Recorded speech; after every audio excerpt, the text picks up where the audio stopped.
சிலர் வந்து ஒரு ஊரில் குடியிருப்பாங்க, இன்னொரு ஊரில் சொத்து வாங்குவாங்க. அவங்க செட்டில் ஆனது ஒரு இடமா இருக்கும், சொத்து வாங்குறது இன்னொரு இடமா இருக்கும். சிலர் வந்து ப்ராப்பர்ட்டி அங்கே இருக்கிற இடத்துல வாங்கிட்டு அப்புறம் இடம் மாறி போகிறது, வேலை மாறிடுச்சு, தொழில் மாறிடுச்சுன்னு மாறி போகிறதுங்கிறது வேற. அதை விட்டுருங்க. நான் சொல்கிறது அது இல்லை. அதாவது இருக்கிற இடத்துலையே இருப்பாங்க, ஆனால் சொத்து வெளியூரில் எல்லாம் அமையும், வெளியூரில் வாங்குவாங்க.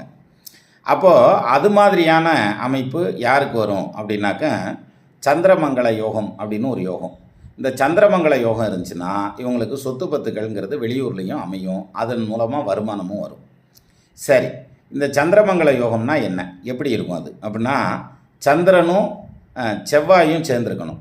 மங்களங்கிறது செவ்வாய், ரெண்டு பேரும் சேர்ந்துருந்தா சந்திரமங்கல யோகம். ஒருத்தர் ஒருத்தர் பார்த்துக்கிட்டு இருந்தால் அது சந்திரமங்கல யோகம். இந்த சந்திரமங்கல யோகம் பல வெரைட்டியில் வரலாம். செவ்வாய் உச்சமாகி, சந்திரன் உச்சமாகி, ஆட்சியாகி, அப்படி நிறைய விதங்களில் வரும். அதுக்கு தகுந்த மாதிரியான யோக பாக்கியம் பிரமாதமாக வேலை செய்யும்.